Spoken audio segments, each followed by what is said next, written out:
সকাল সকাল রান্না বাড়া দিয়েই তোমাদের সাথে ভিডিওটা শুরু করলাম। Hello everyone, good morning. কেমন আছো সবাই? ভালো আছে নিশ্চয়ই? আমিও ভালো আছি। বরাবরের মতো আমি আমার আরেকটি নতুন ব্লগ নিয়ে তোমাদের সামনে চলে এসেছি। আর তোমরা যেখান থেকে আমার ভিডিওটা দেখছো তোমাদের সবাইকে অনেক অনেক ওয়েলকাম। আজ হচ্ছে একাদশী, তো সকাল সকাল ভাবলাম যে একটু রান্না বাড়া করি, তো সেখান থেকে ভিডিওটা শুরু করলাম। আর রান্নাটা হচ্ছে স্বপ্নিলের জন্য রান্না হচ্ছে। তার কারণ হচ্ছে স্বপ্নিল আজকে তো একাদশী থাকতে চেয়েছিল, মানে ও তো ফল খেয়ে বেশিরভাগ টাইমে একাদশীটা করে।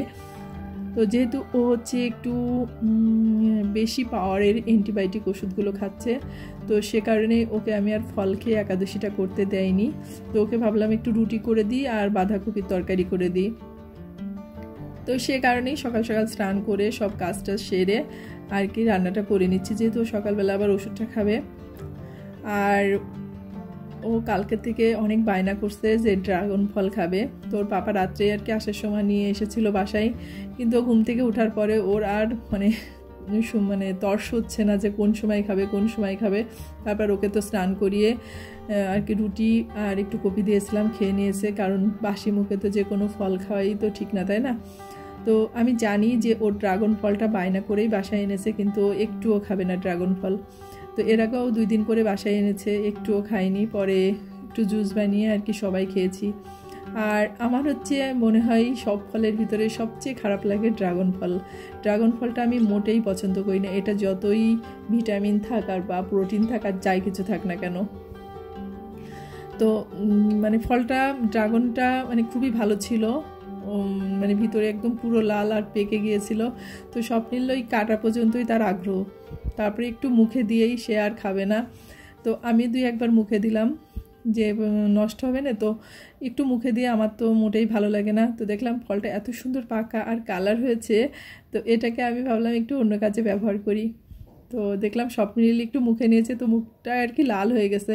তো সে কারণে আমি ভাবলাম যে দেখি তো এটা কোনো কাজ করা যায় কিনা। পরে ড্রাগন ফলটাকে নিয়ে আমি একটু হালকা এক্সপেরিমেন্ট করলাম। আর আমার বরাবরই এক্সপেরিমেন্ট করতে ভীষণই ভালো লাগে। সেটা হচ্ছে ড্রাগন ফলটাকে ঠোঁটে লিপস্টিকের মতো লাগালাম। তো এটা না ভীষণ সুন্দর কালার হয়েছিল। তো লিপ বামের দিলে যতটা কালার হয়, আমার মনে হয় লিপস্টিকের মতো অত ডিপ কালার না, তবে লিপ বাম লাগালে ঠোঁটে যতটা কালার হয় ঠিক ততটাই সুন্দর কালার হয়েছে। বরং তার চেয়ে আরেকটু ভালো বলতে পারো। তো আমি দেখলাম বেশ সুন্দর কালার হচ্ছে, তো আমি একটু ঠোঁটে লাগিয়ে নিলাম। আর হাতের তালুতে যেমন মেহেন্দি পরে বা আলতা পরে, তো সেভাবে আর কি ফলের রসটাকে এইভাবে আর কি নিলাম। তো আমি দেখলাম যে বেশ সুন্দর আর কি কালার হয়েছে। তো আমি আর কি আলতার মতো 2 পায়েও একটু পরে নিলাম। আর আসলে আমার মতো যাদের খেয়ে দিয়ে বসে কাজ না থাকে তারাই আর কি এই কাজগুলো করে। আসলে সেটা কিছু না, আমার অনেক কাজ ছিল। তারপরেও মাঝে মাঝে একটু নিজের জন্য কিছু করতে কিন্তু বেশি ভালো লাগে। আর সুন্দর একটা এক্সপেরিমেন্ট হলো।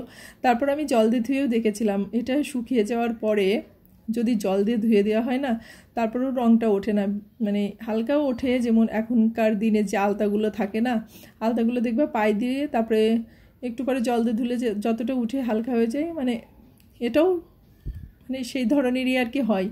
পুরোটা উঠে যায় না, পায়ে থাকে হাতে থাকে। তো এখান থেকে আমি কিছুটা নিলাম, নিয়ে একটু ভাবলাম যে ফ্রিজে স্টোর করে নিই। তো আমি একটু এখান থেকে নিয়ে পাটিতে তো ফ্রিজে আর কি রেখে দিলাম, দেখি অন্য সময় আসলে এটাকে কিভাবে কাজে লাগানো যায়। তো আমার আজকে ভীষণই ভালো লাগছে এটার। আর তারপরে ওটাকে ফ্রিজে রেখে এসে তারপরে আমার তো অনেক কাজ আছে, কি বলবো তোমাদের। তো আমার কাজের কথা বলতে বলতে আর কি মাথায় নষ্ট করে দিয়েছি। তো বেশ কিছু জামা কাপড় ছিল, তো সেগুলোকে আর কি গোছানোর বাকি ছিল। তো আজকে ভাবলাম যত কাজই থাকুক, আগে জামা কাপড়গুলোকে ঠিকঠাকভাবে গুছিয়ে তারপরে অন্য কাজগুলোকে করব। তো জামা কাপড় যদি এলোমেলো ছড়ানো ছিটানো থাকে, তো কি বলবো, এর মতো বিরক্তি আর অশান্তির কিছু নেই। তো আমি এখন জামা কাপড়গুলো ভাঁজ করতে বসেছি। আমারগুলা, স্বপ্নিলেরগুলা, ওর পাপারগুলো সব কিছু আলাদা আলাদা করেই আর কি ভাঁজ করে রাখতেছি। আর এক জায়গায় রাখলে কি হয়, একজনের তা নিতে যায় আর একজন পুরো উল্টাপাল্টা করে রাখে। এই কারণে আরও ভাঁজ করার পরে এই সমস্যাটা বেশি হয় যদি কিনা এক জায়গায় রেখে দিই জামা কাপড়। তো ওগুলোকে ভাঁজ করে সব আলাদা আলাদা জায়গায় রেখে দিলাম। আর কী হয়েছে, মানে খাটের উপরে তো তোষকটা পাতা ছিল, তো তোষকটাকে রোদ্রে দিয়েছি। আর এখন ম্যাট্রেসের উপরে মানে যে বিছানার চাদরটা আছে এটা তো মোটেই থাকতেছে না, একটু মানে কি বলে যে একটু কোনো কিছু ভাঁজ করতে যাও বা বসলে বিছনার চাদরটা পুরো আর কি দলামচর হয়ে যায়। তো আমি আর কি একটু বিছনাটাকে গুছিয়ে নিলাম। তো বিছনার চাদরটা ধরে এখন নতুন কোনো কিছুই আর পাতবো না।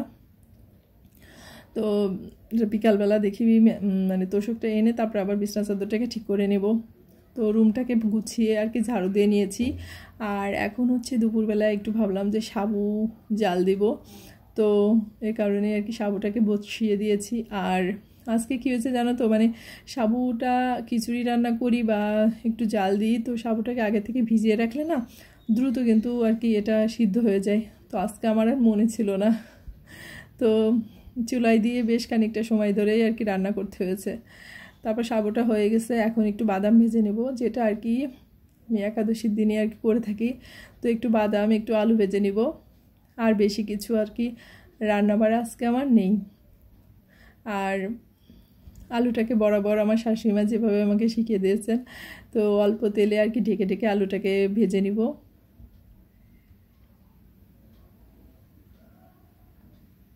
তো আলুটাকে একটু ভাজা ভাজা হলে তার ভিতরে আর একটু চিনি দিয়ে দেবো। চিনি দিয়ে দিলে সত্যি আলু ভাজাটা অনেক মজা হয়, তোমাদেরকে আগেই বলেছিলাম। তো আমার আলুটাও ভাজা হয়ে গেছে, এখন হচ্ছে আলুটাকে উঠিয়ে নেব। আর আলুটা একটু কালো কালো দেখতেছো না, সেটা কিন্তু ওই চিনি দেওয়ার কারণেই এরকমটা হয়েছে, মানে চিনি দেওয়ার কারণে এমন একটা কালচে কালচে ভাব আসছে। তো স্বপ্নীল এদিকে আমি রান্না করতে করতে স্বপ্নীলের আর কি ভীষণই ডাব খেতে ইচ্ছে হলো। তো ভাই আর কি ওকে ডাব কেটে দিচ্ছিল, আর ওকে এখন একটু আর কি ঠান্ডার জিনিস খাওয়ানোই ভালো, যেহেতু অনেকে বললাম না যে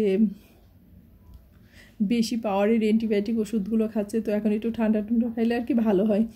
আর এই যে একটা নারকেল এনেছিলাম বাড়ি থেকে, তো নারকেলটা অনেক বড় গাছ হয়ে গেছে। এখন যদি মাটি থাকতো তো নারকেলটাকে লাগিয়ে দিলে না গাছ হয়ে যেত। তো স্বপ্নিল ওটাকে আর ভাঙে নাই, ওইভাবেই রেখে দিয়েছে। তো আমার চাটা বানানো শেষ, এখন একটু চা খেয়ে নেব। আর এটা হলেই আমার হচ্ছে দুপুরে রান্নাবাড়া শেষ হয়ে যায়। তো সবাই ভালো থেকো, সুস্থ থেকো, আর অবশ্যই সাবধানে থেকো। আর ভিডিওটা যদি ভালো লাগে অবশ্যই চ্যানেলটাকে লাইক করে সাবস্ক্রাইব করে দিও।